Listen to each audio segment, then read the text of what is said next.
Hello, everyone. Yo, how's it going? Am I still muted, Kale? I think it's muted on Skype. Oh, I'm muted on. There we go. I'm not muted live. I was muted on Skype. We suck haven't- at the intros. No, that was a good intro. We kind of suck at the intros. That was a good intro right there. Right from the music and the muted mics every week. Now, here's the thing. I unmuted my main mic for everyone on YouTube. Then I had to mute my other mic for everyone on Twitch. Doing a new setup this week, which I'll talk about here shortly. So yeah, this week there's a lot of stuff, Colin. Oh, I still have the music going. I suck. Oh, you're All terrible. Right, now we're good. I didn't even notice I've heard that album so many times. Yeah, it's still on Twitch. Yeah, we're good. But yeah, there's a number of things we're going to talk about. Weekend gaming, obviously, that's what the topic is right now. We got the Machinima. I'm going to hit this one hard, and I'm going to talk about it for quite a bit. Colin, you can weigh in on your thoughts. I definitely want to hear what the people think about this. I've already gotten a couple messages from it. I saw Twin Blade Fury asking, "Oh, Arctic, yeah, paid off by Microsoft?" And that's NeoGAF for you. That's NeoGAF for you. But yeah, we're going to talk about that. We're going to talk about Titanfall leaked alpha gameplay. I also got to play with the Steam controller, finally. And I saw my first Steam machine. So I'm feeling pretty good about that. Your first PC? Yeah. Yeah. I saw my first PC tower. Yeah. And it wasn't. It was like this big. It was literally smaller than the piston.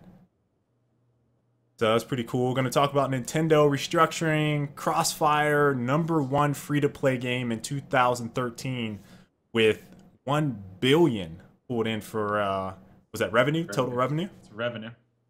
Good Lord.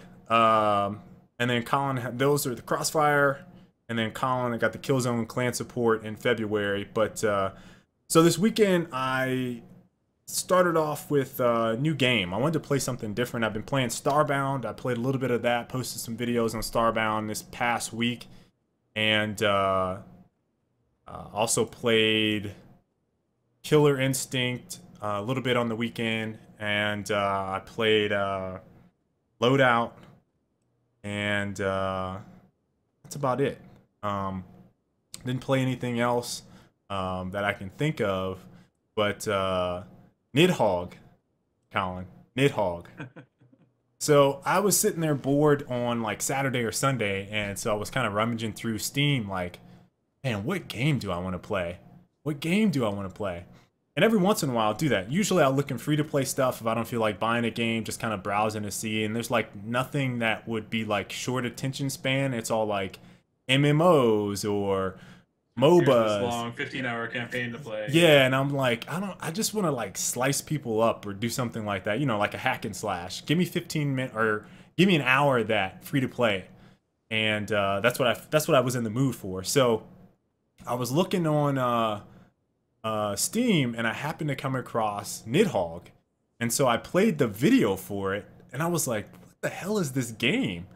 And then I happened to watch like I think it was Eat My Diction's video on it, and him and Gassy Mexican, I believe it was, were playing, and I was like, oh my god, this game is awesome.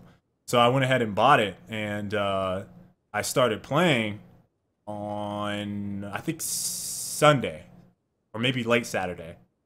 And then I streamed on Monday. Now, I was trying to stream during the weekend, but Time Warner completely fucked me over on Friday. And then I was on the phone from basically the time I got home until about 3 o'clock in the morning. Or maybe it was a little bit after that. Because it was about 11:30 to about 3 o'clock in the morning with Time Warner saying, no, I know what I'm doing. I reset my router. I did all this stuff. I unplugged it. Listen, guys, it's just fucked up. Just send somebody out here. Then I had a guy coming back, or then I had a guy call me back rather on Saturday and say, hey, and Colin, this is less than 24 hours. So happened Friday night into Saturday morning. He calls me at like 10 o'clock in the morning. This is like 6 hours after I just have all these issues throughout the night. He's like, yeah, so we did some tests on your modem. Everything appears to be fine. And I'm like, all right, well, what I told you guys was that I was getting periodic spikes. So I'm sure it appears to be fine for you, but trust me, in about an hour, maybe 10 minutes, maybe 3 hours, it's going to go to shit. And so he's like, well, that could be the case, but right now it's showing fine. Everything's perfectly fine on our end. And then I'm like, well, that's fine. I still want to send out someone for tech on Sunday.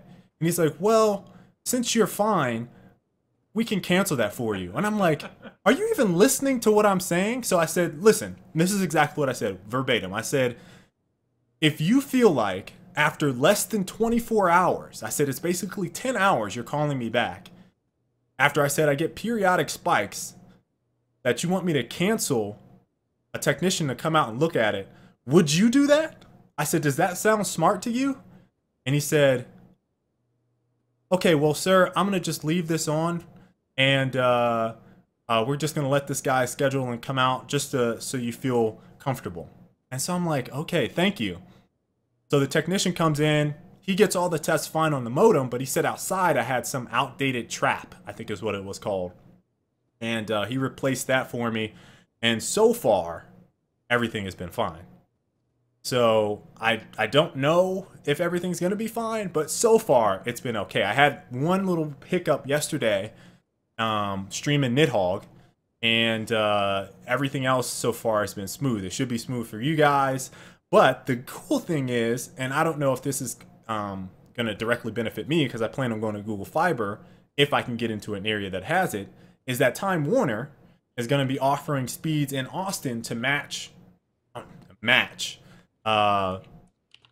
Google Fiber. You know, they're supposed to have the gig down, gig up. And I told Colin, Time Warner, and this technician let me in on this. He said, yeah, in a couple months, Time Warner's going to have some new speeds. And I'm like, okay, they'll probably be shitty. But needless to say, they're going to be upgrading as a result of Google Fiber coming into the area and saying, this is what internet is supposed to be. And Time Warner originally was like, no, this is not what people want, right? It was like them, AT&T, a bunch of, this is not what people want. Now Google Fiber comes in, they're like, oh, well, yeah, this is what people want. Let's match that. So their high speed is going to be like 400 megs down, 40 megs up or something like that. Or maybe it's 100 megs up. I can't remember what he said. But regardless, that was my Time Warner incident for the weekend. Loadout, this past week, we announced our launch date, which is January 31st. So I'm pretty pumped up about that. Be free to play. This will be the first game that I've had a whole lot of input on from almost the start to the finish of it. So I'm really excited about it, kind of nervous. And then I watched Apex 2014 a little bit. I watched the Smash portion of it, which was a tournament for a fighting game tournament this weekend. So that was pretty much my whole thing this weekend. Yeah. So I didn't really play anything all weekend. I was just watching lots of Titanfall Alpha leaked videos. Lots and lots of leaked videos, like maybe 25 hours of leaked videos so that we can actually talk about it on the show. So watched a lot. I watched a lot of Alpha leaked videos. There was a lot of them. And we can talk about it as a result. So, Colin. You just had to catch them really fast. Yeah. So, yep. It's good that you got to see some Titanfall gameplay. It's pretty good. Considering I played it, I wasn't really too interested in seeing some of that Titanfall gameplay, but I was very interested in Hardpoint. Yeah, from the videos, Hardpoint looked really interesting. And a lot of fun to play in the videos. Yeah, it looked pretty... What's wrong with your eyes, Colin? I don't know. It looked like you were trying to give people a sign. I'm unsure of what you were saying, Colin. Yeah, I just watched a lot of leaked videos. That's Oh, all. okay. Okay.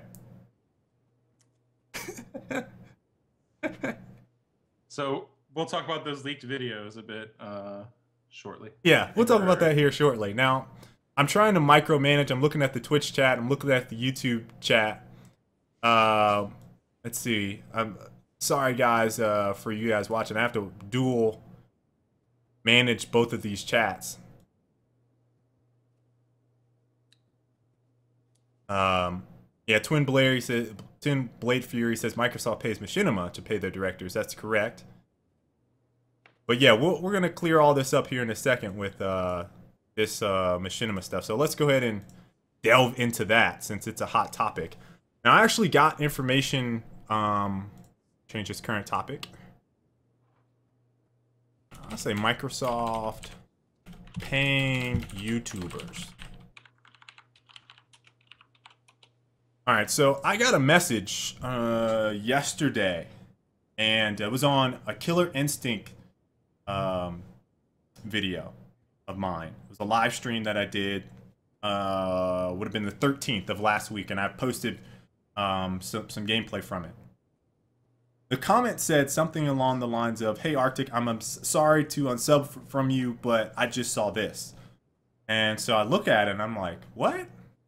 What is this dude talking about? So I go ahead and look at the link, which I can try to bring up here for you guys on YouTube.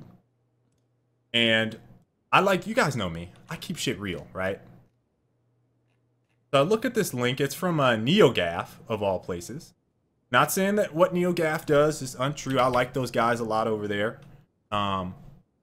But whoever posted this list didn't do their due diligence. So Microsoft, let me see. Where is it at? There's already another thread on it. But I do have the original in this document. So here's the one I'm going to post in the Twitch chat. I can't post it over there on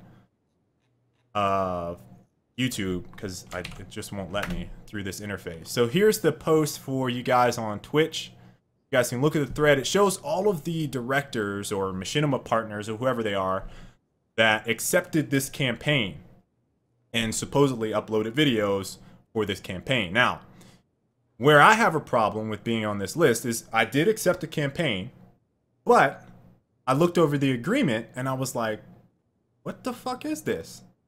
And I didn't post a video. I couldn't leave the campaign because there's no option to leave. Right. You had to opt in to see that. You had to opt in order to see it. So I was like, okay, let me look at this. Look at it. And I'm like, really? Now here's the line that everyone is tripping about right now, because this is common practice. Publishers, hardware manufacturers, peripheral guys, game developers, everybody is paying people for influence. You guys need to understand that. All right? First and foremost, everyone out there just about is getting paid for influence. The networks, partners directly, whatever, you have to decide for yourself whether or not you want to, take what they have for a grain of salt or not. Now, most of them, if they're being paid, are supposed to disclose the information for being paid. It's part of the FTC regulations for like bloggers and all that stuff that got put into effect. Now, I know this already because I've been doing reviews since 2010, right? So me looking over that, and this is before I was even with Machinima, me looking over that, I'm like, what? So here's what it says. You may not say anything negative or disparaging about Machinima, Xbox One, or any of its games in your campaign video. All right, so that's the part that everybody's tripping on. They're like, oh my God, what? What the fuck? What? Now, that's the part. So standard, though. Right. That's so standard. It's pretty standard, but the other part that other people are tripping on is that it said somewhere in that clause that you can't disclose that you were paid from this campaign. Here's the contract for those of you guys interested in viewing it. You can't disclose the terms of the, or you can't disclose the, shit, let me see the exact terminology because it's important. Boom. And I didn't copy and paste that, but there's the direct link to the contract over on wherever this guy was that who's the whistleblower. I'll just call him that. I don't know who it was. I actually saw that he made a post, and he calls me out in the post too, and I'm like, all right, this is going a little too far. So I wanted to talk about it on video. I wish I could post on NeoGAF, but they haven't. I tried to post and I can't because it's NeoGAF. But the campaign called for you to do a couple things. One was like tag your video with the thing XB1M13. All right, that's one thing. The campaign ran from January 14th through the 16th. That's another thing. All right, so the total campaign was like the 14th through February 9th or 13th or something like that. I can't remember the exact dates. And if anyone goes on my channel, if you do your due diligence and you want to see and you want to be calling out YouTube channels, if you look through the YouTube channels of when the campaign dates were, of the actual participants for those YouTube directors, you would see that based on all of the things that they called out, I didn't fucking post a video.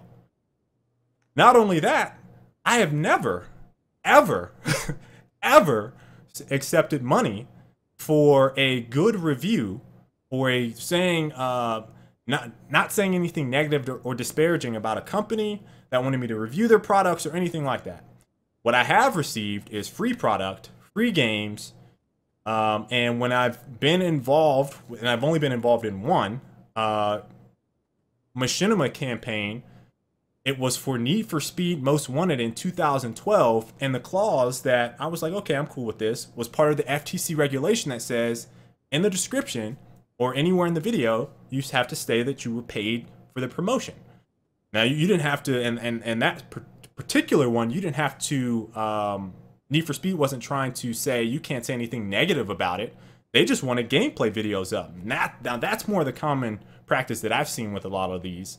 Now, I'm not going to whistle. Pretty standard. Like, if you're advertising for a company and they're paying you, then more often than not, they're going to ask you don't say negative things about them. And right? anyone like that's part of the gig. Like, if you're getting paid by a company, you're generally expected not to trash them. Exactly. Now, anyone that has been involved with my channel, has watched this show, has seen the shit that we talk about, I can't help but shit on stuff. Like, it's in my nature to be real. So for me to look at that and be like, nah, that's not me. That's not for me. And then find out on NeoGAF that whoever the fuck that was didn't actually look at who was posting what videos. Because I actually did a couple rounds of, okay, let me see who's posting this and let me see who's not. So I went back to a couple videos of some of the top YouTube channels there listed and was like, okay, he was part of the campaign, he gets paid off. He was part of the campaign, he gets paid off. For me, it was more like, I want to see what this campaign is about. If I want to be involved, I'm going to post a video. If I look at it, I'm not going to be involved, I'm not going to post a video. If I don't like what I see, I didn't like what I saw, I didn't post anything. And I mean, the evidence is proof in the pudding. Like, there was no deleted videos. Nobody on my channel saw stuff. And I went, oh my God, NeoGAF. Oh shit. The fucking internet. I'm going to take my shit down. Nobody saw that. I uploaded 2 videos over the course of the dates. Frag Logic, which has no Xbox One gameplay. We were shitting on stuff, talking about Titanfall. And I can't remember what else we talked about in last week's show. And then the next game was a PC game, Loadout, the game I work on, the game I feel obligated to post out because I work on it and I like the game and I want other people to like the game, so I'm going to post it. And everyone knows I work on the game. The fuck? There has never been a chance or an opportunity or any scenario where I have ever, let me repeat this, ever taken money to post positive things for shit.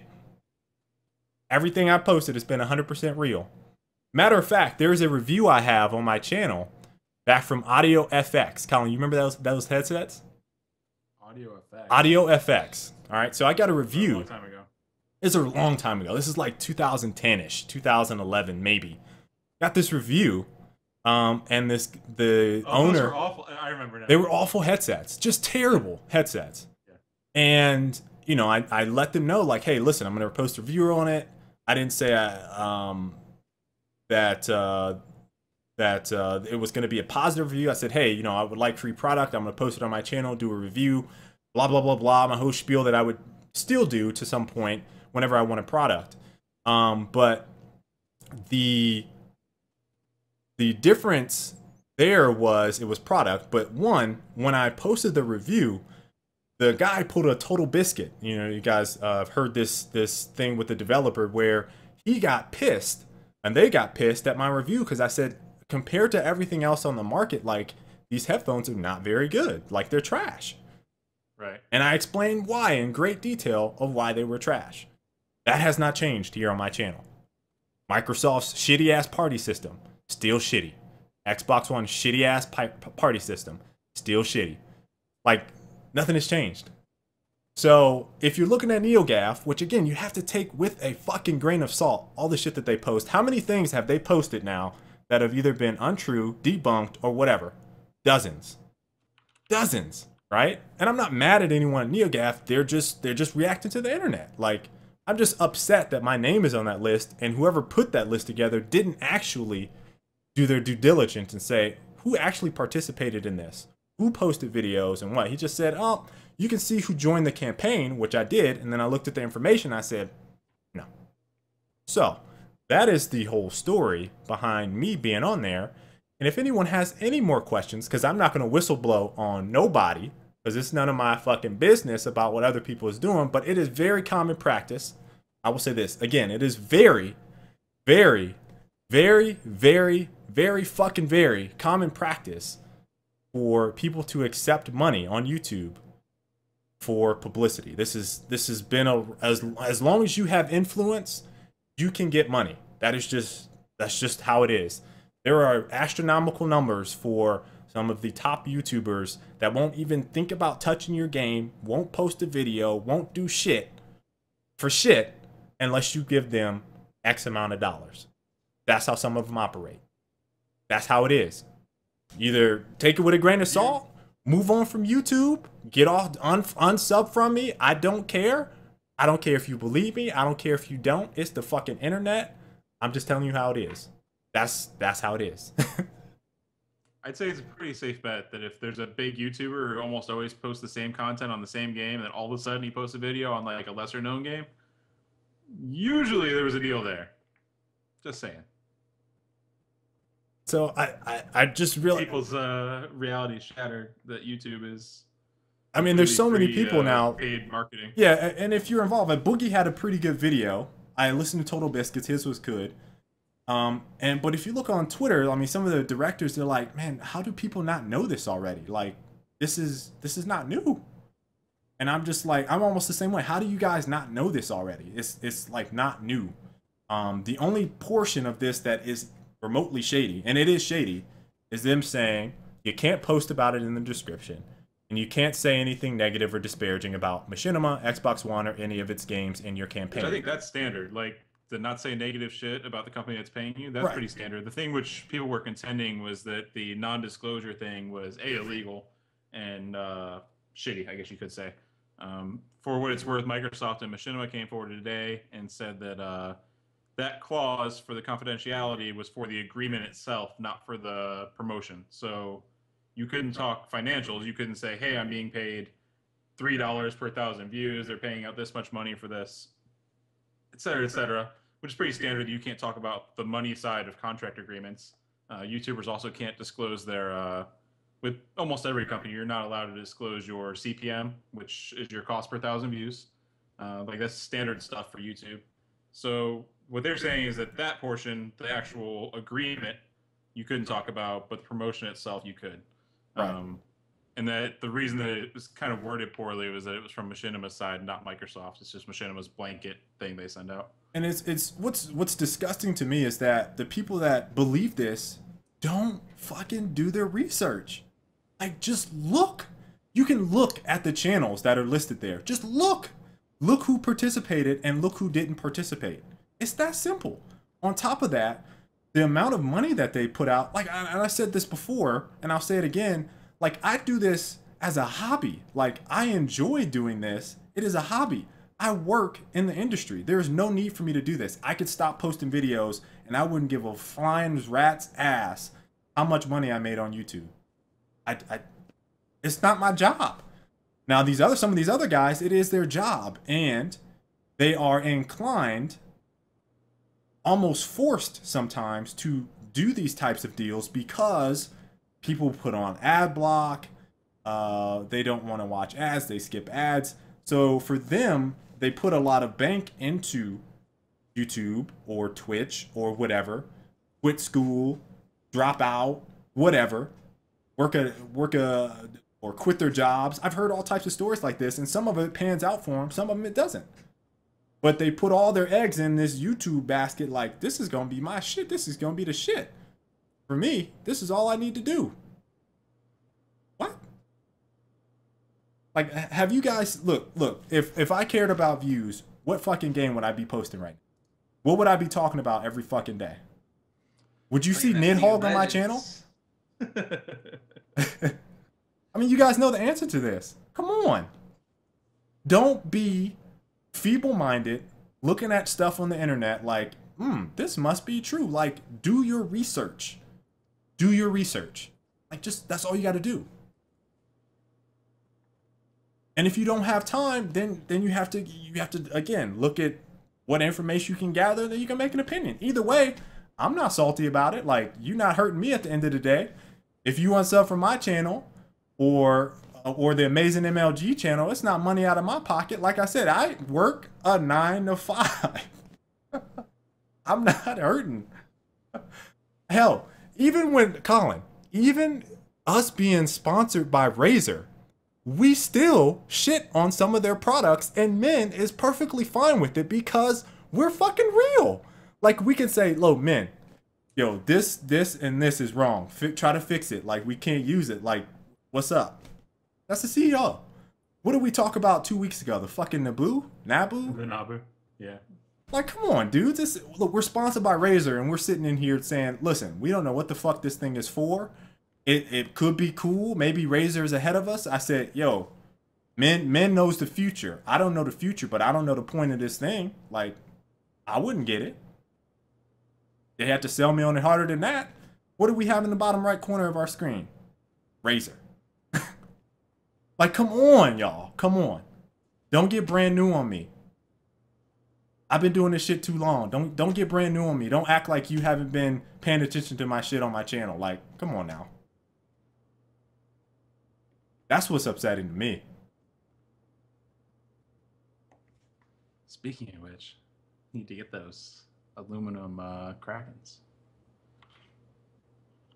People on here, what would I be posting on my channel? COD, Gears, there you go. COD, Minecraft. Exactly. I'm not posting none of that. Like, come on. I want to go into that NeoGaf thread and just be like, really, guys? Really? Really? Really, though? That's standard stuff, though. Really? The witch hunts. Like, and somebody on Twitter said to me, let me see, it was Mac Murda. He said, be prepared to be called an MS shill, Microsoft shill. And I'm like, there's nothing I can do about it. People are going to think whatever they want to think. But all you got to do is look on my channel, and then you'll know. Like, that's all you got to do. I'm not trying to throw anybody under the bus. I'm just saying. You're a pretty awful show. Yeah, like, come on, guys. Come on now. All right. You want to talk Titanfall? Come on. You want to talk Titanfall? Okay. Let's move on from that. Fucking bullshit. Positive into the mix. Titanfall.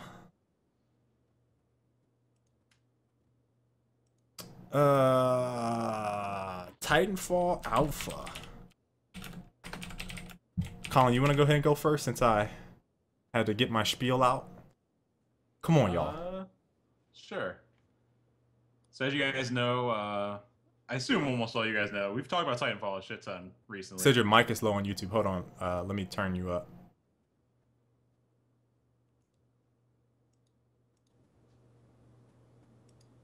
Okay, go ahead. So yeah, if you guys have been following, we talked a lot about Titanfall, and then this weekend they actually did a closed alpha test, which was more of I believe we call it a network test is what would be the kind of proper name for it, but people aren't that familiar with that terminology, so it's a bit different. From what I could tell from the videos, it looked like the build they showed off at the trade shows, just with some additional stuff. Obviously, the networking component wasn't In Thank place. you, Vagueness. So I can change that topic. Yeah, so obviously, like that wasn't part of the presentation builds. Involved closed alpha. So they invited people who had played Battlefield 4 on Xbox One, I believe was the common thread among everyone that got invited. And then it ran through the weekend, ended on Monday night. And as a result, we got some leaked videos, screenshots. Pretty much, if you didn't get in, you should have been able to find some gameplay at least. As I said, there was a lot of video being leaked. Some of it taken down right away, some of it's still up. And they said that it was 25% texture resolution, so anything that you saw during the alpha leaks wasn't 100%. It's also an older build, so stuff could have changed by now for release. Their primary purpose was testing matchmaking in the servers. And I believe that covers everything. If you want to talk about some of the gameplay. Sure. I'd be more than happy to talk about the shitty-ass gameplay that I saw on... from all the people that leaked videos? For all the people that, like... Here's the thing. I saw some people that I know personally that were very hyped. They didn't publicly talk about the game. They were subtweeting, right? Hulk. I'm going to go ahead and... Because, I mean, you can go back to Hulk's timeline. A former member of Z, played Halo. Dude is good. He's very good at games. Very, very good at games. And he was talking about Titanfall like, this is the shit that I've been waiting on. Basically the same impression that I got when I played, and it's all because of that movement. When I saw people playing the alpha leaked footage, you know what I saw? People trying to play this shit like it's Call of Duty. Like the mindset of what people think is possible in the game is completely off from what is actually possible in the game, because they're so used to one plane, one dimension. Oh, I can wall run, but they don't think, oh, I can wall run. I can kind of sit in midair between these two things. One of the things that I saw people doing is just, you know, they would, if they were defending, for example, all right, Colin, if they were defending, most of them defend like they would in Call of Duty, right? For Hardpoint, which I didn't get to play at PAX. But here's an example of COD mentality versus Unreal mentality, right? A COD player, let's say he's on a point and sitting above the point, sits behind some cover on the point, looking out over to guard someone, or laying down, kneeling, looking out to guard someone. Someone with an Unreal mentality will fucking jump up above you, hover in a place that you can't see them. So if you throw a set nade up in that spot, you're like, oh, this motherfucker is behind this little thing of cover, because that makes sense. Then you get blasted because this dude is hopping up above you because you didn't think to look up and go, oh shit, I didn't even know you could do that. That's the difference in mentality that I'm noticing from people that are COD mentality versus I'm gonna sit in cover, versus people that have played Unreal or Quake or whatever and know what is possible within the realm of the game. All right, so that is the big difference that I saw with ground movement. Now Titan stuff is like, you know, I think Titan moving everyone gets. It's like it's the same thing. You just shoot it. Yeah, you shoot until the other guy blows up. Like, but there's not a lot. You know, there's nuance to it. Yeah, there's that was the biggest thing that I saw that people didn't grasp right away was, and it probably will be a couple months before people really understand what you can do in that game if you're on the ground. I just don't think that is there. So anyone that was analyzing this one was like, man, this looks just like COD. There are elements of it, yes, that if there is no jumping in sight, you are running from one plane, horizontal lane to another. All you're going to do is be able to double jump in front of someone, and that's about it. But if you're in any type of corridor, building, wall running aspect of it, it is going to be very difficult to kill people. Very difficult to kill people. Believe me. So I don't know, kind of thinking about what I saw, I don't know if the decision for Respawn to keep it 6v6 or try to bump it up is good or bad. But based 66 was fine from what I saw. Yeah, it seemed like it was okay. The concern I had was basically along the lines of like how dumb the bots are. Like they are awfully dumb. Like they're intentionally dumb though, right? Like if they were smarter, then you complain about getting killed by them. True, but it's like that was the one complaint that didn't come up was people being killed by them. Like multiple people I saw said that they only got killed by like 1 or 2 bots the entire weekend. Which I think is fine. Like, and I saw some people I don't think that's the purpose the bots are serving. Would you say that if someone were good, very good in the game, that you think that the Titans would be advantageous or present a competitive design or balance worry? If I were a skilled player who had played the game, I would come to the conclusion that the Titans are almost a negative thing to being a Titan versus being a player. I think at like the highest skill level, I think that being a Titan is disadvantageous because you can't participate in the objectives as much. Obviously, like TDM is a bit different because you can just kill, right, and you can kill the bots, which do contribute towards TDM score. Which is why TDM is gonna suck anyways, right? Like, there's no objective on the map. And traditionally, when there's no objective on the map in TDM, it's gonna suck, right? Yeah, and I think that it always results in camping. And really, the objective on the map is the bots. Yep. Because you can kill more bots than the other team, and then you'll win with less kills. Which is a pretty shitty objective when the bots are basically just cannon fodder and they fall in random places. So I mean, like TDM wasn't the case, but being in a Titan in Hardpoint is often disadvantageous. Like from the 2 maps, it looked like from the videos only one of the points could be capped inside of a Titan. Like the other ones you had to get out. So if the question is like, will Titans throw off the balance? From a competitive standpoint, I wouldn't see you having more than 1 or 2 Titans on your team at any given time. Just my impressions from the videos I saw. You're probably right. Now, I think that the one concerning thing, and that you mentioned this, and that's important to kind of discuss here and put this in perspective, is there could be a possibility of Titans being game-specific, game mode-specific, where they would be much more beneficial in a team deathmatch versus a, who knows, capture the flag. Yeah. And what I think is, and I'm a little concerned is I don't know what the actual, how well the bots actually, how well the Titans react when they're in AI mode. The Titans in AI mode looked like they were really smart.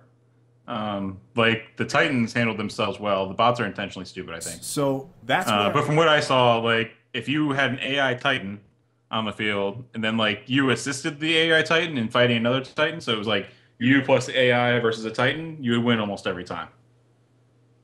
That's assuming you have like your Sidewinder out and you're shooting at the enemy Titan. So, if you just leave it to go on its own and you don't pay attention to it, then it's going to get killed by a piloted Titan for sure. Like it's not going to win that fight, right? And it shouldn't win that fight realistically. But it will hold its own, and the fight won't end immediately. They won't just stand there and take it. So yeah, that's one thing from what I saw. I couldn't, from what you saw, I couldn't really test that when I was at PAX. I didn't, it wasn't something that naturally came to me. Okay, I'm in a Titan, let me hop out of this Titan and turn it in AI mode. There was just too much shit going on. So that's something for me directly to talk about feedback on. I need to play the game in order to understand that. My concern though is I feel like Titans could be very good defensive objective units. So if you're playing CTF, you call in your bot. Perhaps it's a Strider bot, or perhaps it's whatever bot that takes out infantry really well. You would set up on defense, and your strategy would be, let's just sit on defense I'm going to have my bot play here. You're not going to be able to grab the flag. And if the bot AI is too good, I think there's cause for concern there. And I also think there's cause for concern on hardpoint, which you can kind of do the same thing. I'm going to have this bot guard this entrance. I'm going to sit over here. Yeah, it doesn't work that way. Okay. So those you can run right by them. You can run right by them from what I saw. Okay. So those would be my only concerns. An autopiloted Titan won't pick you out of the air while you're flying. Like, it might do it like once every 10 times that you go flying past it, or maybe even 20. Like, it's not reliable. I do think that the Titans will serve more as a air control kind of role, because they're quite good at like picking people out of the air. Like the chain gun in particular is really good because it's like a 2 or 3 bullet kill. Right. And you're already like higher up and you have better perspective of everything because it's I think it might be a higher FOV, but you know you're closer to them. It's not like you're on the ground looking up past obstacles. You're overall the cover, and you can see people flying from building to building. So if you're flying in the open, the Titans are really good at picking people off because they have the highest damage guns. So I can see them serving as like a, hey, we're gonna set our Titan up in the middle of the map and then let him just hold down that middle because he can pick off people running on the walls. But I don't think that like it's gonna be feasible to have like 3 or 4 of your guys in like a 5v5 match in Titans. It doesn't seem like that's gonna work because in Hardpoint again, use Hardpoint as the example because it's the only objective mode that we've seen in the video so far. In Hardpoint, the Titans can't really see all the spots on the objectives. Like you can sit in nooks and corners that the Titans can't even shoot you. Like they get spammed different spots and stuff, but really it's hard to see. And then the person can pop into a window and just light you up with the Sidewinder before you can react, and then you lose your shields, then you have to react, you know, like. And for example, on Angel City Hardpoint at B, it's on the 3rd story of a building. So the Titans can't do shit for that can't point. Get up there, right? Yeah. Yeah. Then like point A is inside of a garage, so the Titans can get in there, but then you're close quarters and you kind of still have to kill people. So I think it's a pretty delicate balance. I think they struck it personally from what I've seen. I don't think that competitively Titans are going to be a problem. I have more concern with the bots because the bots have the issue is recognition. Like you can't tell what a difference between a bot and a player sometimes. Especially when you're flying into a room really fast and you have to make the quick read to check all the corners and everything. Then there's a dumbass bot just standing in the middle of the room and looking at you, and you think it's a player reacting slowly. Yeah. So even if you don't shoot at him, you pause on him for that 1/4 of a second. And if you do shoot, then the person in the corner is like, oh shit, there's a guy in here, and he turns and shoots you. That's the scenario that killed me. And it only happened with the grunts. The Spectres in the videos look like they weren't, like they're pretty distinct. Because it's got like a robot silhouette to it. But you still pause for like a 1/10 of a second instead of a 1/4 of a second, you know? That is a really good point, thinking about if you're blending in, let's say you use that as your tactic. If you're blending in with bots and you're just running along with them, you target the wrong guy, you target a bot, and then you have a player kill you, that could pose some problems. I would be pretty upset with that if I were in a room, had to jump on someone, shot at a bot, and then another player killed me because I reacted to the bot instead of the player. Now that would really piss me off. You'd still be walking in the same area as the dumbass AI is walking if you're standing next to the bots. Like, I don't think it would work most of the time. I don't know, Colin. But there would be the occasional death where that occurs. and you probably get a little salty for a second. I would be salty if that happened. But then you spawn and you're back in the action in what, like 4 seconds to get across the map and back to where you were? Right. So it doesn't, like, it seemed like the frustrating bits were less frustrating because you just spawn and go back at it again. So, I mean, again, I don't have any problems with the Titans. I think that the Titans will work fine. I had concerns before, but after watching the videos, it seems like they'll be fine. My concern are the bots, and I'm not really sure what they're offering. Like, again, in TDM, the bots offer again, this is from the competitive aspect. Obviously, from a casual aspect, the bots give a objective for weaker players to kill.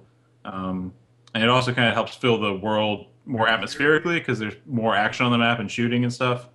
But from a competitive aspect, I'm not sure what they're adding. TDM, it adds an objective.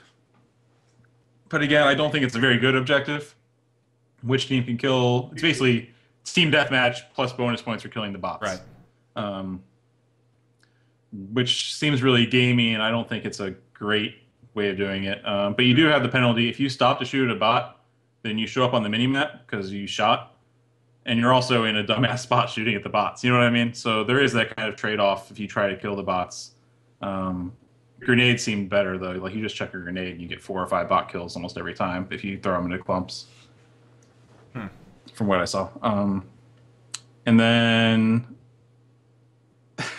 and then you have hardpoint where killing the bots doesn't do shit. Like there's no purpose for the bots on hardpoint. There's no purpose at all that I can think of. Can you think of any purpose for the bots on hardpoint in a competitive match? They drop down at the points, but they don't cap it. So yeah, like enemy points can be in a friendly base. TDM is attrition in the chat there. Yeah, that's there's a couple things I have with just bots in general. But yeah, that's definitely one. It's like how they react around objectives. The thing I had a problem with when I played attrition was it seemed like they were funneled in some general locations. But that may have since changed. And so, based on the gameplays I saw, it seemed like it was difficult to assess where all the bots were coming from all the time. So I don't know if that's good or bad. So like, the common thing here is, and I saw Twin Blade Furies talk about, what game has bots and then the multiplayer like this of the same level. And everyone is now comparing the bots to MOBA-esque creeps. Dota and League, yeah. Right. And so with those, that's way different because it's in those... predictable. It's a predictable path. And so my concern is... And you don't get them confused for players. Right. Because they look vastly different. Yeah. And so, one, the differentiating between a bot and a player is really concerning to me. If they're not on set paths, that's also going to be concerning for me, because that means, obviously they have to add to the atmosphere, but that means that there's no way for me to predict where bots are going to be and if players are going to be by those bots. So, paths, I probably have to play a lot before I can determine this is how they have the pathing set for this bot, or these sets. That's the thing, like bots. They land in drop pods all over the map, so like they'll just land in the middle of fucking nowhere and then spread out. So I even saw in a few cases like there was a gun battle and then a pod dropped like right next to a guy while they were fighting. So like that aspect really sucks to me. But if they came in from the corners of the map or like the edges of the map and they reinforced from there, or even reinforced from bases in hardpoint, like that might be more reasonable. Like they spawned at A and they start running to B, like that would be fine to me, because I'd at least know what the logic was behind them and where they were coming from, as well as where to expect them, because they'd only be running along that main path through the map. But from the videos, it looked like they were just falling randomly. So even saw someone capping a point in hardpoint, and then like while he's capping the point, a drop pod for his team fell, even though he hadn't even neutralized the point yet. Really? So he's at an enemy point with allied drop pods helping him cap while a guy was there defending. So like they were fighting, and it was already dropping allied drop pods. Which, of course, adds to the confusion that I was talking about with the recognition, because all of a sudden 4 grunts come out right next to the guy you were looking for. Right. That was capping it. So, like, recognition and reliability, I guess, are the 2 big issues with bots. But Titans are fine from all the videos I watched. The thing that Twin Blade Fury says, he's asking about the total numbers. I believe it is 48. Is the exact total number count. 12 players, that's counting 12 players with all of the possible Titans on the map too. So 12 Titans, is that correct? It's either 10 or 12. And then the UI element looked like it had 5 silhouettes for Titans as well. So the way I perceived it was 12 players on both teams, all of their Titans out, and then 24 bots. So 12 additional bots on one team and then 12 additional bots on the other team. That's how I kind of broke it down in my head. I'm not sure if there's like an official breakdown of it exactly, but that's kind of how I interpreted it. People's Mafia says, doesn't League of Legends have bots? LOL is competitive. The issue is they're not the same, because creeps are predictable. They'll do the same thing every single time they spawn. They'll spawn at the same intervals. They'll spawn equally for both sides. So all those things are huge. Yeah, so... And like I said, I don't know anything about the bots in depth. That's something that I literally probably have to spend a couple hours on per game mode. Yeah. Just before Also, you get a general sense. I don't think they would ruin gameplay. I don't think they would ruin competitive gameplay if they couldn't be turned off. The other big question, I think, is will they have private lobbies? Yeah. And obviously spectator mode. Now, I saw some people talking about the lobby system on Twitter. Right now, it's all speculation. Someone was saying, hey, like Call of Duty, they have these pre-game lobbies you can kind of sit in. So there is a possibility for spectator mode. That was some discussion that I saw. Or I'm sorry, not spectator mode, private lobbies. Private lobbies, but spectator mode, it looks like there isn't space on the UI from the alpha build for a spectator team. Because, usually it would be like left team and the right team's right next to it. Right. And then traditionally, if there was a spectator team, then you'd have it at the bottom where it's like spectators, and then it would list the spectators. But based on how everything was like laid out, there's not really an extra space there. But again, this is an alpha build, and I'd imagine spectator mode is one of the last things that's on their list. One interesting thing I noticed, though, is that after you die, it does a kill cam, just like Call of Duty does, where it shows the person that killed you. But if you hit back on the scoreboard during that time, then you can see your kills like flipping back in time. So it seems like it's just running a replay, essentially, of that clip. So the scoreboard even updates while it plays back, which would make me think that they could do something with replay files and demos like PC games have. But as far as if that feature is implemented, I don't know. But the reason that it would be possible is the way that Steam's architecture set up. It's the same stuff that powers CSGO and Dota's replay systems, where you just can rewind because everything is deterministic. Although it's also on a dedicated server, so I'm not sure what the complications of that would be trying to play that back on a player server. You know what I mean? So yeah. So I mean, from a tech standpoint, it seems like it'd be possible, at least. So I think for the competitive community, the two things that I say the one major thing I'm looking for, one is private lobby, because then we can set up. If they don't have that, the next thing would be ladders on their end that they have in their game. Private lobby is pretty much required. But private lobby, if we don't get that, then there's basically no hope from a competitive standpoint for the game, other than them integrating a ladder system into the game itself. Therefore allowing teams to say, okay, we're a team, we're going to enter this ladder from start to finish, we're going to play our matches at such set times. Now, what's really cool about this is even if they integrate this system, Xbox One is making it. This is not an Xbox One promo, guys. I didn't get paid to fucking say this shit. Xbox One, PC, whoever. PC doesn't necessarily have the tools built in, but it's pretty easy. They have tools built in now that's going to allow you to record your gameplay, right? So we never had that before. Everybody can record at least snippets of it. You can record final scores. You can record Xbox, record that, whatever. And you'll be able to take segments of shit that looks fishy, people trying to cheat, whatever, and you can upload that as evidence. We never had that shit before from a competitive standpoint.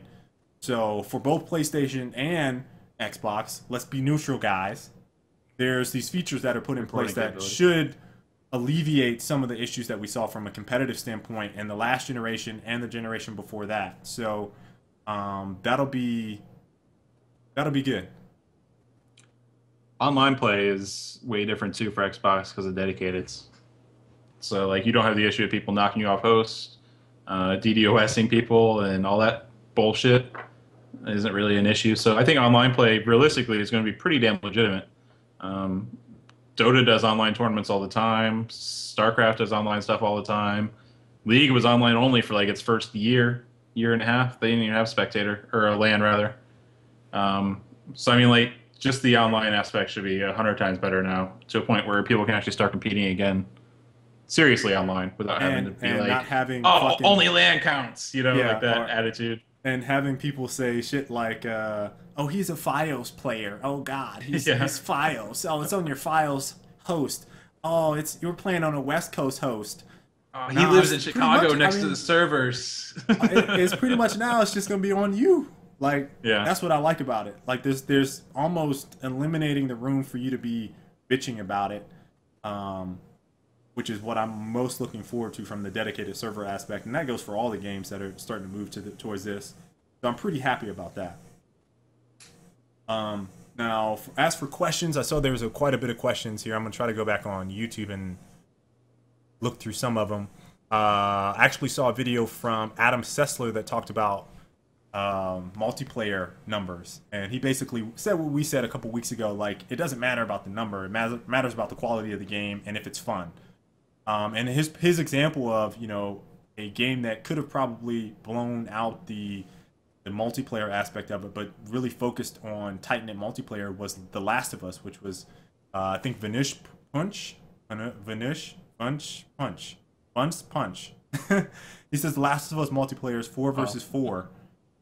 And you don't see that anymore. Like, hardly see that at all. 4v4 sounds so small, but people regard that game as one of the best out there, both for the story, and some of people really enjoyed the multiplayer because it was a lot more intimate. It was more team-centric, like you really had to work together. Some people like that gameplay, so I think it heightened the moment for people, and Last of Us is a fucking damn good game. It's funny is if you think about it, most of the like games you consider like the best shooters have been traditionally 4v4 or 5v5. Like Counter-Strike 5v5, Halo was 4v4.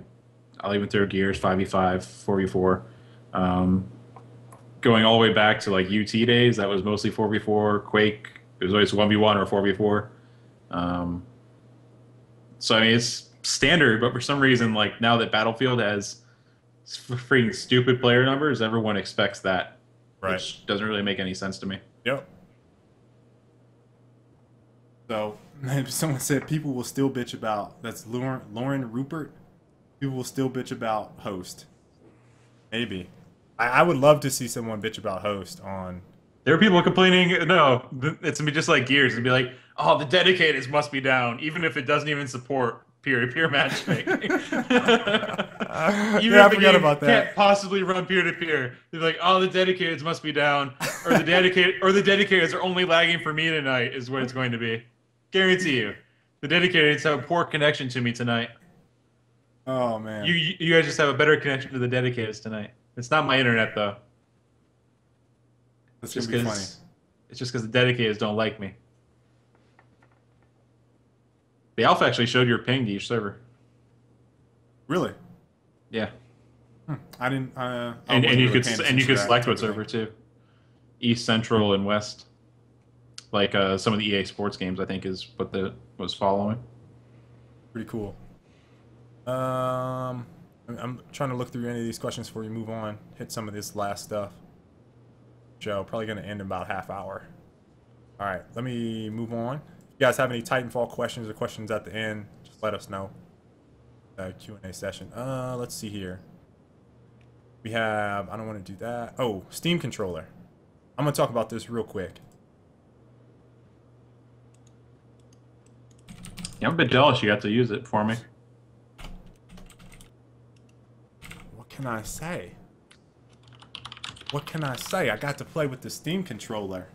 And oh, let me preface. This is it was the build of the controller that was before they announced the revisions. So it's like the alpha version of the controller. I don't have a link to the article. This is just my personal feedback while it was fresh.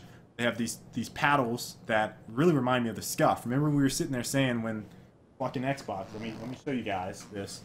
It's kind of shaped similar to this, except for the whole indent in here. But on the back of the controller, right along this portion and this portion, so basically on the handles, there are paddles on there.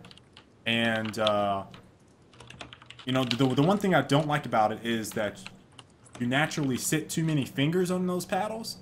So you may have to get used to what finger you want to press that paddle with, or if you're going to use 3 fingers to press it. I mean, that seems pretty obnoxious. But there's paddles on the back, which I think is underutilized space for a controller like the Xbox One, which they should have done. I still don't like the Xbox One controller.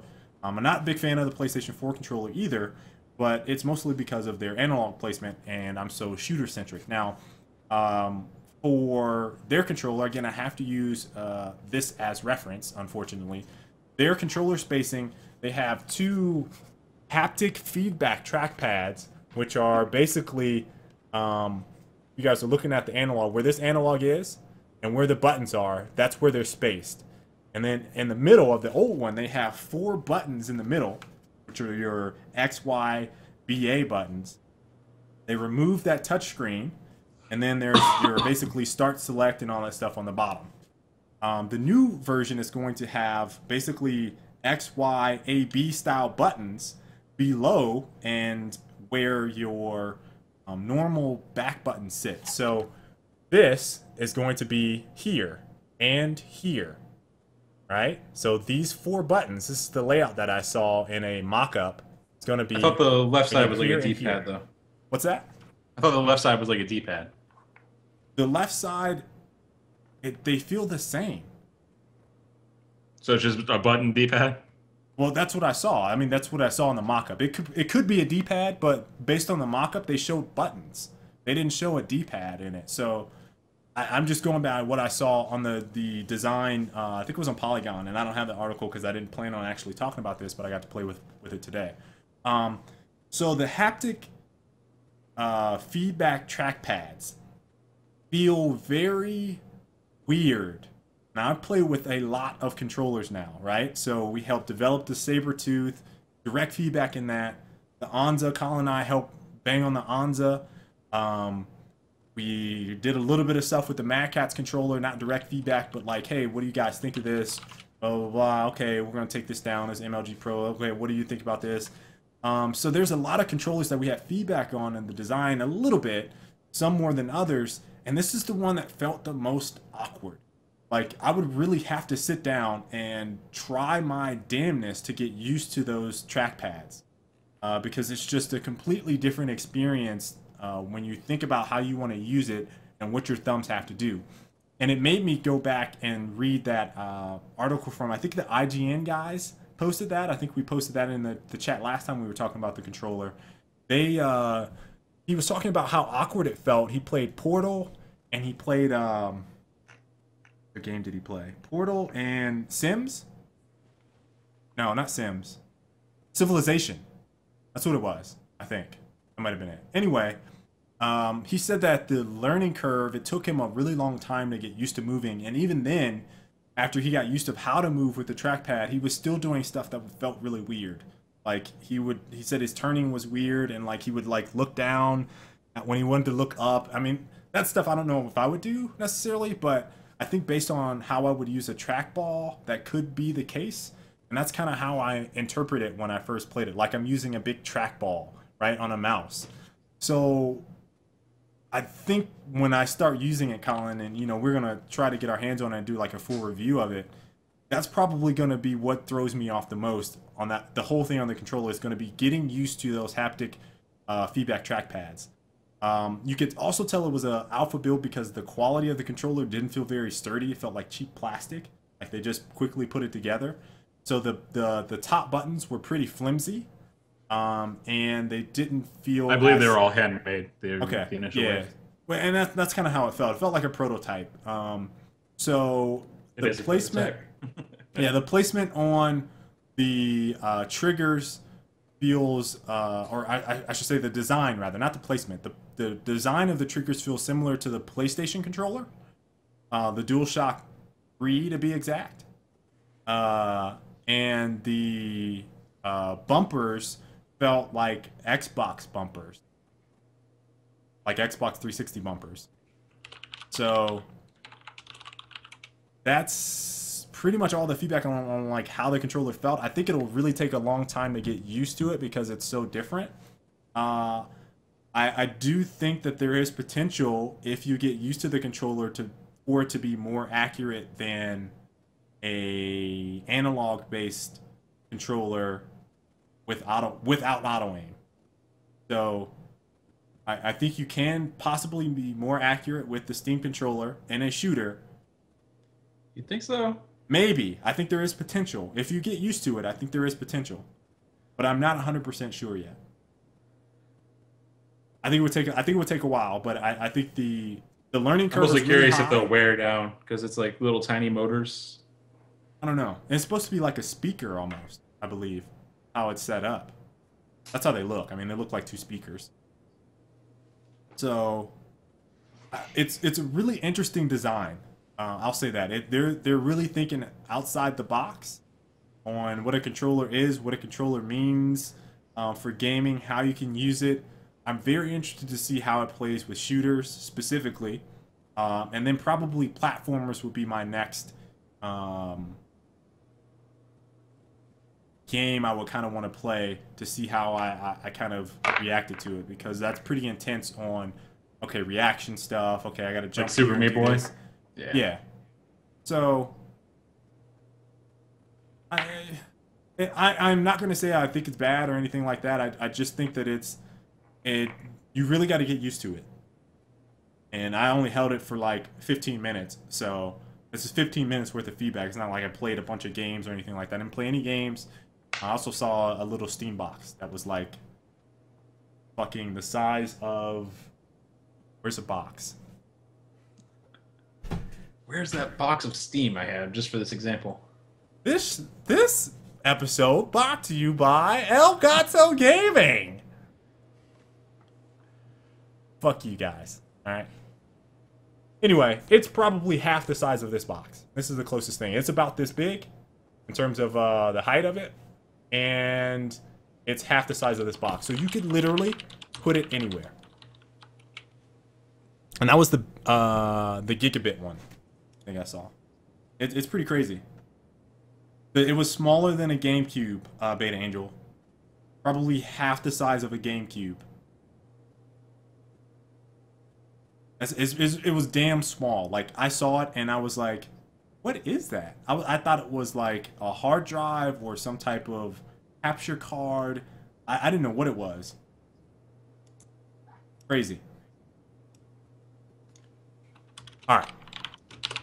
That's it on Steam Controller.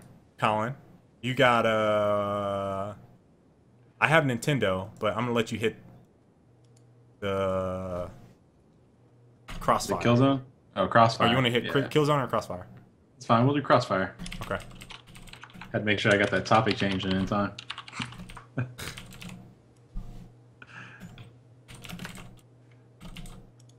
So there was an article today releasing the free-to-play revenue counts for a bunch of different games for the year 2013. I just pasted that in chat. It's from Super Data Research, which I assume is a research company. I don't have my thing set up here. We'll do this. So you guys can see the thing. Maybe. Yeah, it's close. So anyways, this is the top 10 revenue for free-to-play earnings for the past year. Top 10 online games. I don't think that most people know about Crossfire. Nope. I'd say that 90% of people don't know about Crossfire. Remember, I was trying to remember more than that. The name of it on that one show we did? I can't remember. It's like maybe 8 shows ago, so like 2 months ago. So Crossfire was the #1 on the list, ahead of League of Legends, which I think everyone acknowledges is a juggernaut. Crossfire, for those who don't know, is it's like a CS 1.6 clone, but they've added a ton of shit to it, but the graphics are still like 1.6 graphics. Yep. And then they follow, you've probably played a bunch of games that have the rented weapons model, where you only get the weapons for like a limited amount of time, and that's their monetization. That's the reason that other games are all trying to do it, because it worked for Crossfire. But most of their revenue is not from the US. It's from Asia, mostly. Which is really strange, dude. So strange. Yeah, it doesn't make any sense to me, especially considering the shooters traditionally haven't been very big over there. For Asia to just carry a game like that. But Tencent is the publisher. You might recognize that name because they recently purchased Riot Games back. Actually, it wasn't even recently. It was like a year and a half, 2 years ago, right? Yeah. So they have 1, 2, Crossfire and League of Legends on the list. And if you go through this list, like Dungeon Fighter Online is pretty old. Maple Story is ancient. Lineage is like so 15 years old, right? Lineage is even older. Lineage looks like shit. Yeah. Then you have WoW, Star Wars: The Old Republic, Team Fortress 2, and Counter-Strike Online. CSGO, that's actually Counter-Strike Online, which was what they released to compete with Crossfire for their Asian market. You know, the games And that there's the numbers. aren't up there. Was Team Fortress 2 up there? Team Fortress 2 is at number 9, which makes me wonder where's Dota. Dota, right? Dota has like 10 times the concurrent players. I'm pretty sure they're not publicly It's displaying that possible they didn't information. count it because of beta. Well, this isn't public information. This is like they generate it through a bunch of different sources, but it's basically I think it's like survey stuff, Okay. and then they amplify it from sample size. But almost $1 billion for Crossfire, which is all I wanted to point out. Yeah. That's Again, amazing. a lot of people don't realize that these games are still alive and making tons of money. So, like, when you hear that games are going to the free-to-play model, there's a reason for it. And you're wondering why it's like, oh my God, this is pay to win. There's an example of what people are doing. It's like that's why this is still people are still doing it. It can be successful, is what it boils down to. So, in terms of revenue, the free-to-play market went up 45% in the past year in terms of revenue, while subscription and social stuff are going down. So, yeah, just something to consider. And on that note, we can probably go right over to Killzone. What was the other topic we have? Nintendo restructuring the business, man. Yeah, you can just talk about that. We'll do Killzone last. Okay. Nintendo restructure.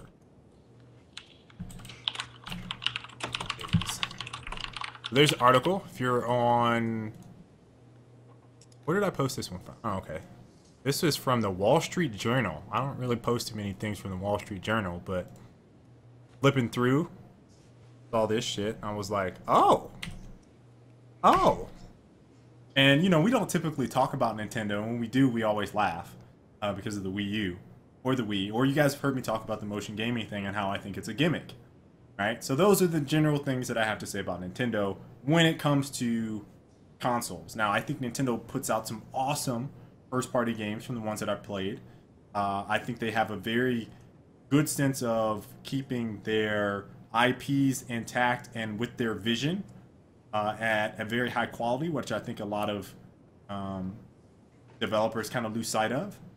But they know how to sell Mario over and over and over again. The bad thing is they got the jump on this like VR, like people wanting to interact with their screens and be immersed in their games. They got the jump on everybody. But the issue is with this Wii U, they didn't take the tech. They didn't like, okay, we got everybody. This makes sense. We need to build something that makes sense with the people that we just got in. That like they were moving in the right direction. But now who do you think is coming in and swooping up all that VR love that they were talking about? And we talked about them multiple times. We talked about them last week, as a matter of fact. Oculus. Right? So they tried to go with touchscreen tablets and, you know, they're saying kind of motion stuff, but for all intent and purposes, their Wii U is just not resonating with people. I think they estimated 9 million units sold. They're at 2.8, right? And that's through the winter break. Yeah. 2.8 million. That's through the winter. And they projected for this time period right now to be at about 9 million units sold. Like, that is majorly off. And I'm going to say it's his last name, Iwata. Yeah. He basically, the first thing he said is that he's not resigning. He's not stepping down. That was the first thing I saw, and I thought about putting that in here. I didn't link the article to that, but he's like, I'm not stepping down. Basically, they're going to think about how they can restructure the business. There's someone cited, maybe, I don't remember what article it was. It wasn't the Wall Street Journal, I don't think. It could be in there. But they cited that Nintendo was thinking about moving some of those IPs to different markets. And if Nintendo goes the way of Sega, at least with their IPs, and still maintains the Nintendo, they will make so much money. If you gave me Smash on PS4, Smash on Xbox, or Smash on PC, or any of those other games on PC, or if you gave Mario some love on some tablets, or phones, I guarantee you I'd play some of those. I mean, I just guarantee you I would like to play it, but I can't sit through some of that anymore. I won't go out and spend $250 and buy a couple games that I'm only going to play until I beat it and then be like, there's nothing else I want to play. On top of that, they have all these third-party guys saying they're so far off. There was an article, I think, that I didn't include with this, and this is just in the vein of restructuring their business. Did you hear about the story that broke about a guy, third-party guy, that they didn't name who it was, anonymous pretty much, that said Nintendo is so far behind that when we went into a meeting to talk about multiplayer, and we were referencing the Xbox One and PlayStation as, hey, do it like this, Nintendo responded back to those developers like, I'm sorry, no one here plays those systems. They said no one here knows anything about those systems or how they do anything or their architecture. You're going to have to explain to us exactly what you need. Because he said their online infrastructure was shit, pretty much. And he was like, after this, I'm done. He's like, we're not working with them anymore. How many other third parties have done that now? I think there's probably 3 or 4. Someone was publicly saying that Nintendo doesn't even know what they're doing on maybe it was an IGN article I saw on one of their podcasts. So this is some of the reasons why they're restructuring their business. And you know, a lot of people don't think there's going to be any action because traditionally Nintendo does whatever they want to do versus, you know, not looking at the data and saying, let's do this. They're like, no, we think we know what people want, and then they just do it themselves versus taking advice. So one of the things that I also read from him was that he said that part of the issue is that they need a better handle on industry trends outside of Japan because they're so ingrained in Japan, but like they don't have a good feel for the market outside of Japan, and that's like their big organizational mistake, is what he felt. Right. Which I think it's kind of typical of from Japanese companies to be very centralized in Japan and then not really have strong branches outside of that. You know, like Nintendo America has always just kind of released the stuff from Japan. Yeah, and then like there's, you know, that could be really said with Square Enix too. You know, they're kind of struggling Square's as well. the same thing. Yep, that's a good point. But yeah, I mean, there's a couple titles. You know, I see People's Mafia saying that Super Smash, Zelda will help the Wii U. Definitely, like I said, those first-party titles that they have are so strong that it usually always pulls in some numbers. But you know, they're struggling right now. Like if they don't turn it around really soon, I don't know what we're going to be looking at. Now, rumor has it that they're going to be working on a new system again. They're already investing R&D in a new system. I think what they need to do is just release like a Wii U Slim. It's basically the same thing. Just call it Wii 2. Like that's like the next progression that needs to happen. That's probably what they should have done. I mean, yeah, like that's realistically all they can do because really they sold the Wii to non-gamers, right? Like they managed to sell it to your grandma, they managed to sell it to your mom, but then they didn't use it past that. So like you have a bunch of non-gamers that you need to sell on a new console. And like they bought the Wii to play Wii Sports, so selling them on something new, like where you have to spend $400 or $300, isn't feasible. Like, it's difficult. It's difficult enough when they know it's a new console. When the Wii U, like most people don't even know it's an update. Like you know what I mean? Yeah. They think it's just the touchscreen. A lot of people. Yeah. They still haven't managed to get that going. But on the flip side, like Nintendo, they could just let in Wii 2. Yeah. They have the handheld market on lock. Like I was really surprised at how well the DS is selling, like crazy numbers. And I personally thought that there would be almost no room for either a PSP or a Nintendo DS with this. Like why do I need that when I have this? And I've been proven wrong on that. So apparently there's still a pretty hefty market for that, and that's where they're getting all their love from right now. Otherwise, they're kind of struggling. Go back to the NES, Super NES. Just call it like the Mega NES. Is that the next step? Ultra NES. All right. So yeah, go ahead. I'm gonna just say this. YouTube, Twitch, I want to know. Me and Colin want to know. What do you guys think the next Nintendo system should be called if they release another one? You said Mega NES? Ultra. I don't know. I think Wii 2 is the best way to handle it, personally. I wonder why they didn't go off the like the DS riff, considering that they had 2 screens now for the Wii for the Wii U. I think it's going to be called the U2. The U2. That's trademarked. You'll get in trouble with King.com if you do that. Not if you spell it differently. How do you spell U2 differently? So that it doesn't conflict with U2. What's the plan there? Reggie Machine, Game Square, N360, Nintendo Slapbox.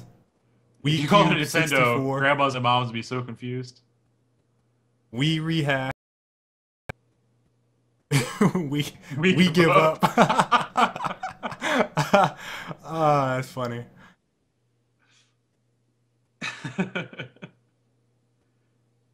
Yeah, Revolution. Like, they gone with Revolution back when that was their code word, and everyone thought it was gonna be called that.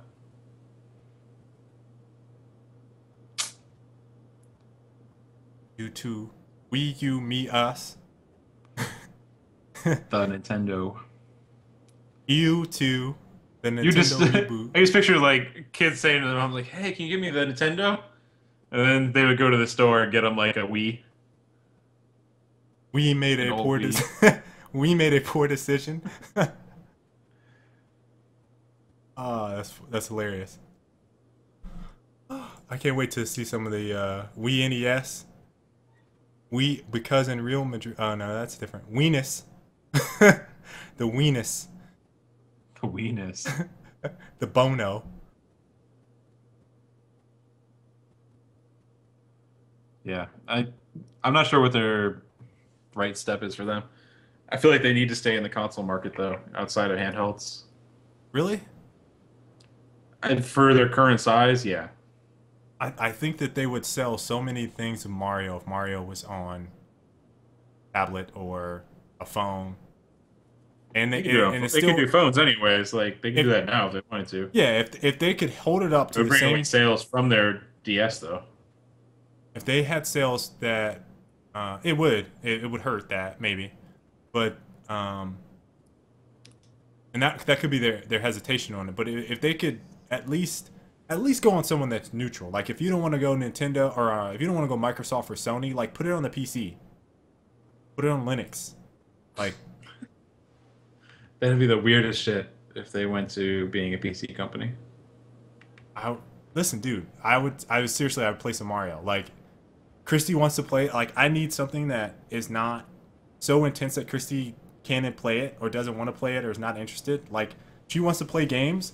Every game I show her that I'm playing, she's like, "No, we can play Call of Duty," and I'm like, well, "I don't want to play Call of Duty."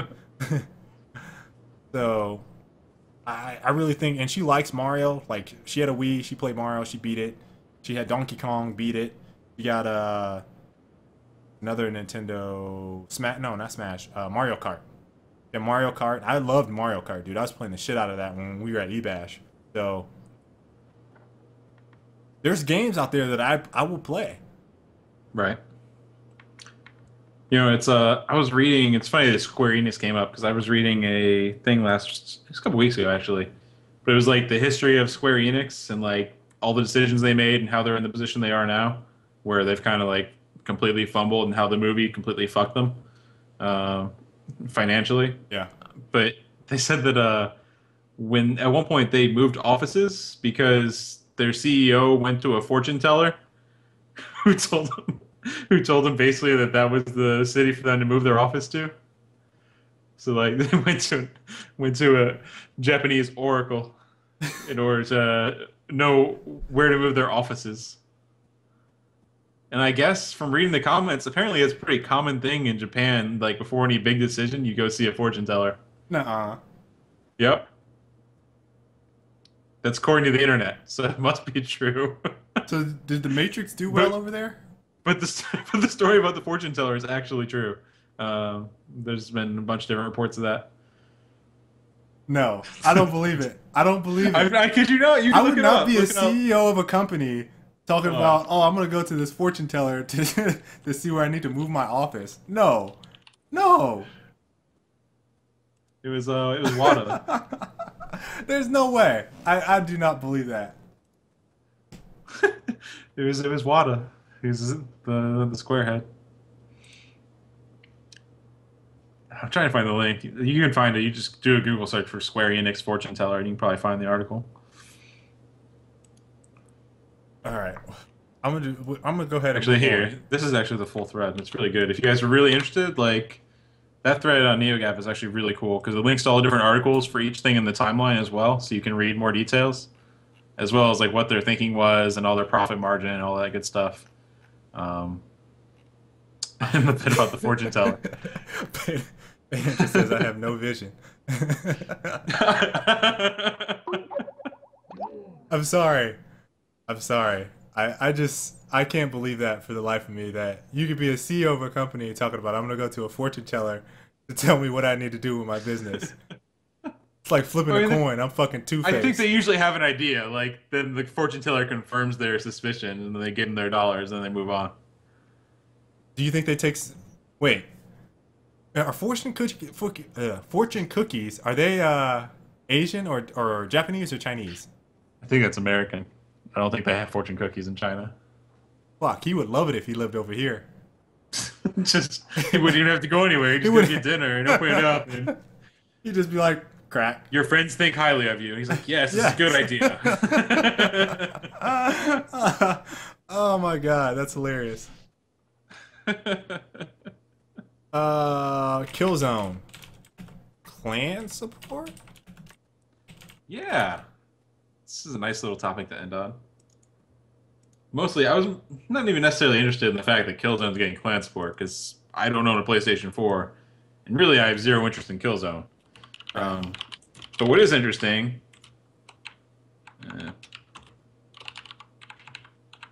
clan support, not spectator mode. Fortune cookies made in California. He could go over there. California's pretty close to Japan. Just across the ocean. Not at all. Not at all. Go over there, stop and read some fortunes. Go back. What? That's not the right link. Dang it. Hold on. I'll grab a link for you guys. So, Killzone is adding spectator, or I keep saying spectator mode. They're adding clan support as a result of... Beta Angel said Panda Express is now making decisions for Nintendo.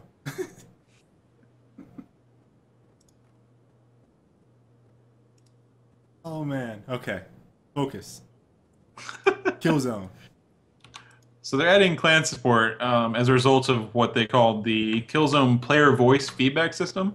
Which, have you ever been to like a website that lets you report bugs and stuff? It's kind of the same concept as that. Like you can put in a suggestion that people can vote on it to vote it to the top. And clan support was the top vote getter with 600 votes, which A is really low. That's really low. 600 votes for a AAA title on a console exclusive. Posting up a thread for ideas only gets 600 votes for the top one. And say, this is what the community wants. Anyways, they're adding it because that's what the community wants. So 600 votes. The thread was clans and a pregame lobby.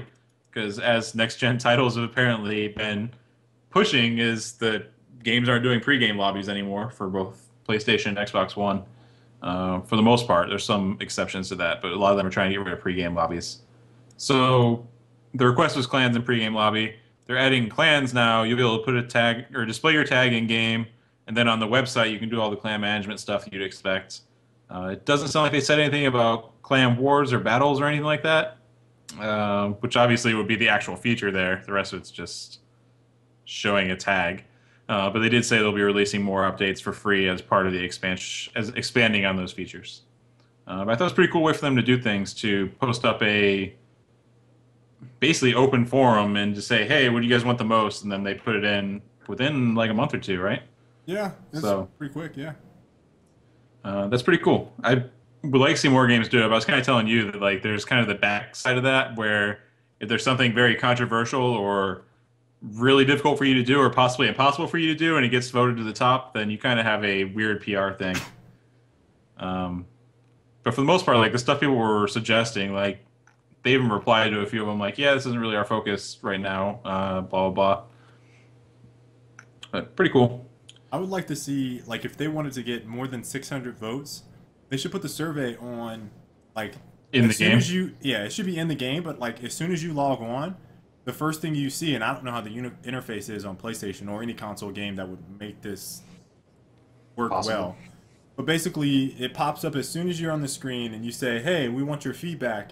What things would you like to see in the game? And then they give you a list of this, and they put it on there, and then you just vote, and then they go, okay, that's more than 600 fucking votes. Because most people that go to the forums are your most hardcore of hardcore players in your community. And they're Right. usually the vocal minority versus the people that are playing your game every single day that don't say anything. I mean, those are the guys that you don't hear anything from. And they're not going to go to your forums. So I think it's really cool that they're doing this. I just don't know if that metric is something they should have looked at.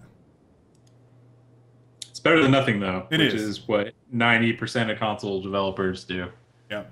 where you It just is. ignore it. You just ignore it until there's actual issue. Because it wasn't like clan sport was necessary by any means. So let's go ahead. Change this to Q&A. So.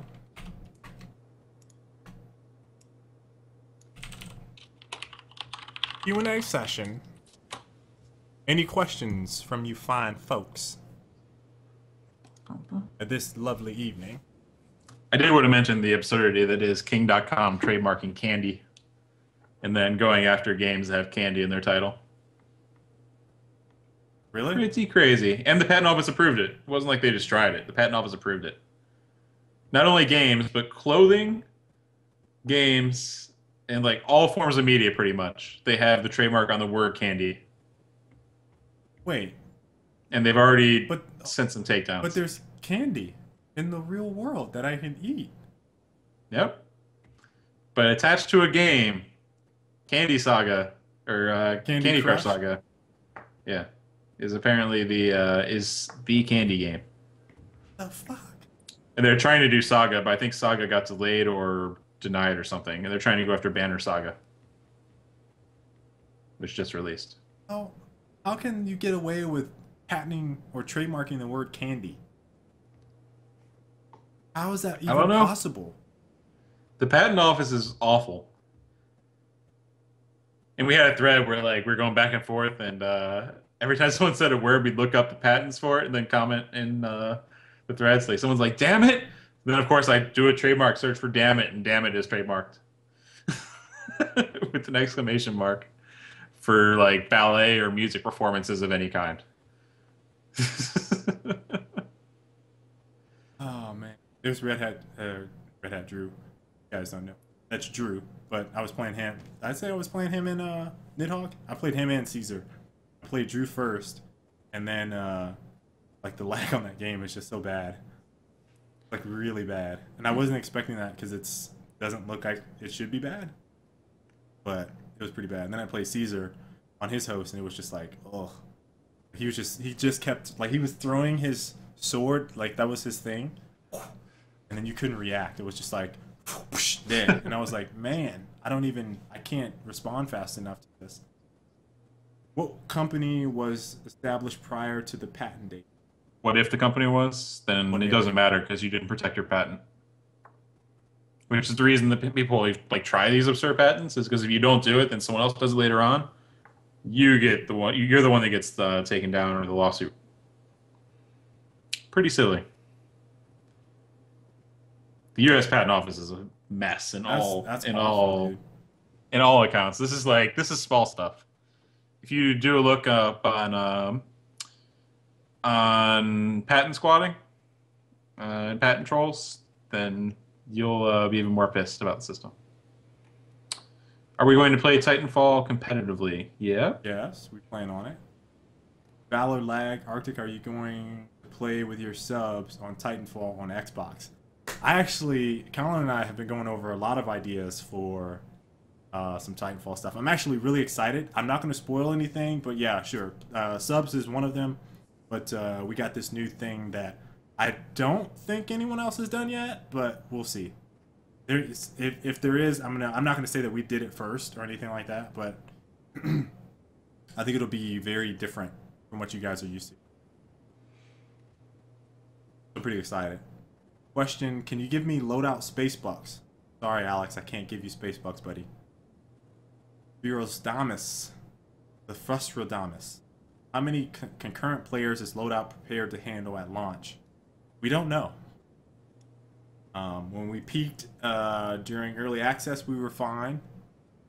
We've been fine so far, but we're ready to spin up servers if need be. Basically, we're preparing for the worst. I think on launch, we're actually going to flip on the South American servers and the Australian servers. But I have no idea. Seriously, anything special planned for loadout launch? You guys will hear more and start seeing more stuff in the next couple of days. We just had our Annihilation trailer come out. We had the launch announcement. There's some more stuff. There's actually a lot of stuff planned that you guys will see at large. Not necessarily from us. We do have one special thing planned, but at large, out in the wild. Is the invisible cloak in Titanfall balanced / fair for pilots from what we've seen in videos? It's not very good. Like, you're a white outline, so if you're against a white wall, you might not be seen. But most of the time, like, if you're moving around and stuff, you're probably gonna be spotted right away. From what I've seen in videos. Peanut butter on pancakes. Does it just replace butter, or does it replace butter and syrup? That's Red Hat Drew. See, when I put peanut butter on pancakes, I put on no butter, straight peanut butter, and then the syrup. But you can do it with butter. I had it with butter as well, but I sometimes I'm just lazy, and so like the last couple times I've made it, in fact I haven't made pancakes in a little while, but I just put peanut butter on because we ran out of peanut butter. That's why. So King could file a lawsuit against Skull Candy. Maybe. I'm not sure. I imagine Skull Candy had a trademark for the term Skull Candy before that. But I'm not sure how Candy, because the Candy trademark also applied to headphones for King. Like, they fucking threw it on everything, and somehow the patent office gave it to him.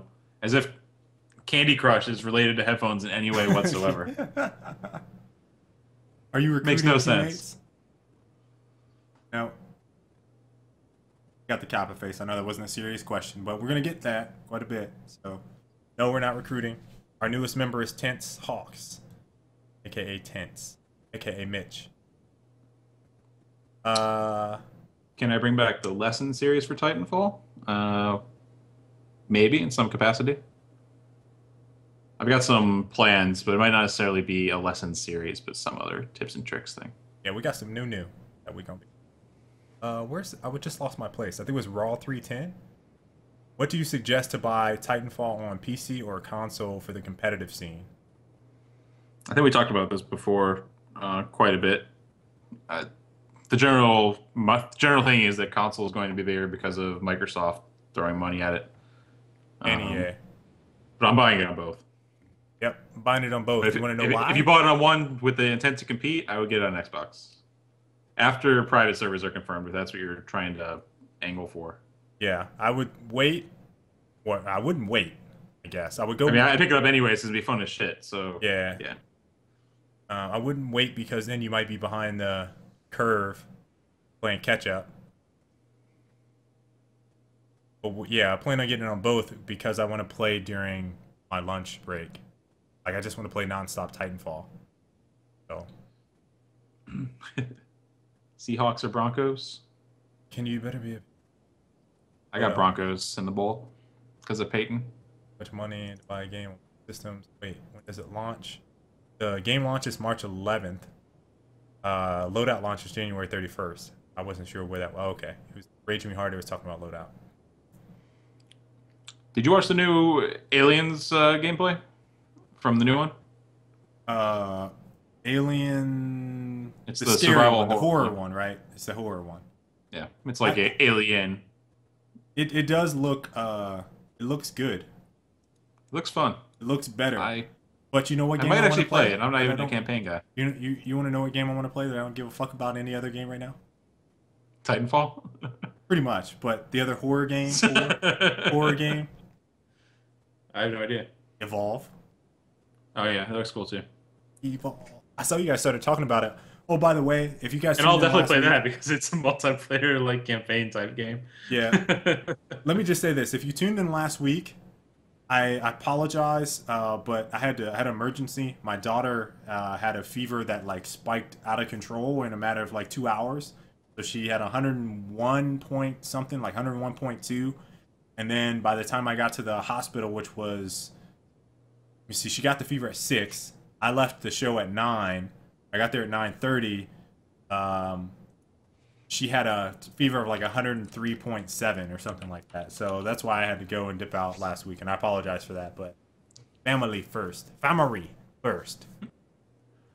Zach Owens said he's still waiting for my Corpse or Lesson series video. Sorry. Hey, you know who was supposed to do the Locust? Yeah, I was. It was entirely me. I lost my computer actually is what happened, if you remember right. Yeah. That was my MacBook died. Yep. Then I lost a ton of shit, so I was like, fuck it, because it was Judgment. Why you gotta add that? You can't just leave it. You gotta throw in there. I couldn't just leave it and fuck it. Yeah, I guess I could have. I already bought an Xbox One. Dirt. That was how I was watching. Well, never mind. I bought it when I saw the gameplay videos because they were so inspiring. Did you start building your new PC at Arctic?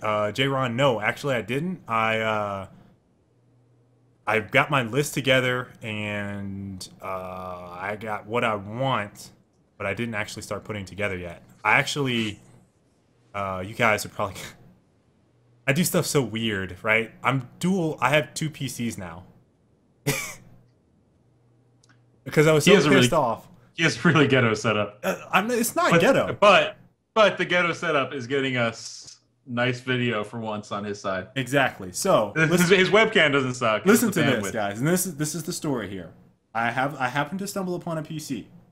I'm gonna say, and I have it for specific purposes, but I'm able to use the PC to basically hook up to because I run 2 lines in my house, right? So I have one, which is my shitty everyone line, which is my AT&T Uverse line.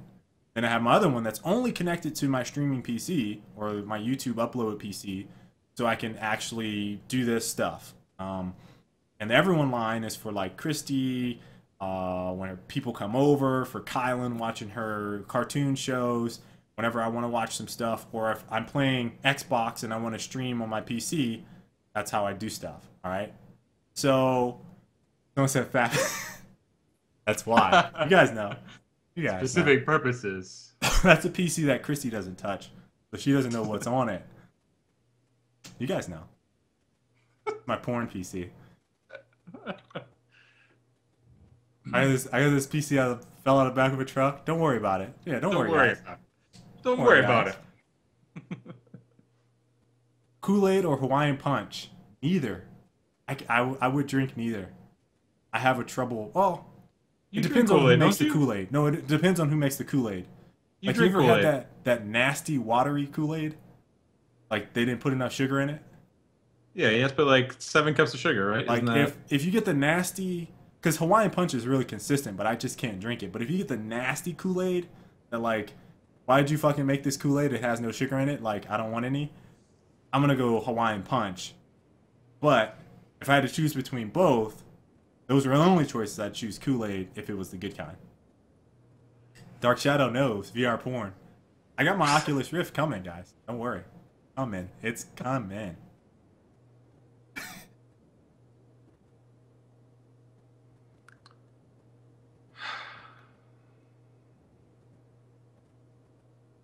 Capri Sun for life? I had a whole thing of Capri Suns. That stuff's just water. RTVBI, you watch Anime Attack on Titanfall? I did not. What happens if Destiny turns out to be more competitive in the multiplayer? Hey, what? What happens if Destiny turns out to be more competitive in the multiplayer? It won't. I Not just even don't. gonna speculate on it because it won't. Yeah, I can't even wrap my head around Destiny as a competitive multiplayer title. Like, it's just so.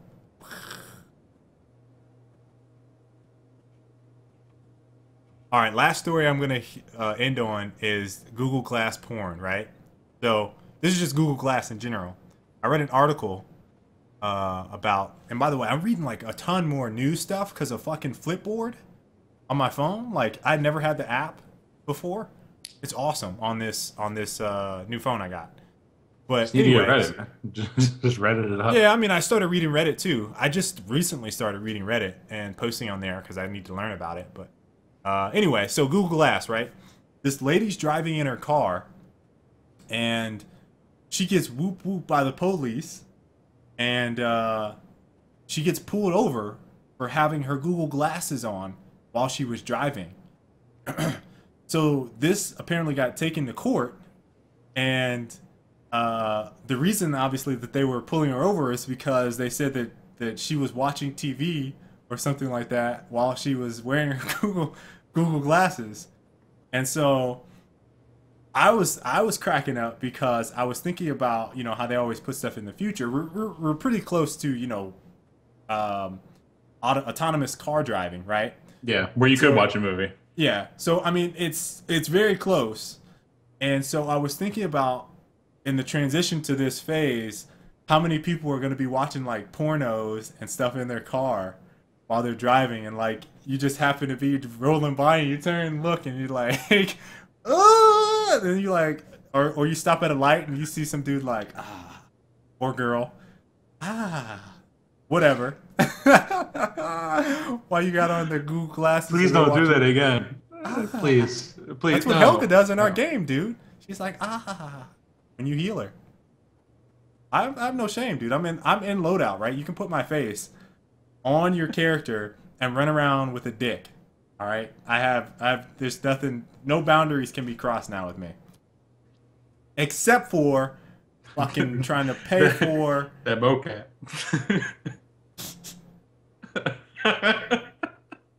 Don't you pay me to tell nice things about you. Fuck you. Fuck you for believing it, if you believed it. Fuck you. Yeah. I read another. There's a Titanfall competitive subreddit, by the way. I don't there even is, saw it. which is, it's a nightmare right now. I don't want to go. It's pretty bad. Although there haven't been any posts for a little while, so they'll see the light eventually. Okay. The chat is popping off, but we're almost at the 2-hour mark. We can't have a 2-hour show. We can wrap. All right. So, hope you guys enjoyed today's show. Hopefully that first portion of this, which I'm sure might get some people like, oh, Frag Logic, Machinima, Arctic was in this. Oh, I guess he wasn't. I hope that clears it up. Like, if you don't believe me, fucking just look at my video history, motherfuckers. Recent uploads, check that shit, because YouTube sub boxes are broken. Look at the dates, and then look at the videos posted. No Xbox One. Just do some research. That's all I'm saying. That's what I'm ending with on today. I'm gonna end with a little bonus clip for the Twitch guys. If you give me a second, reply Microsoft. Hold on.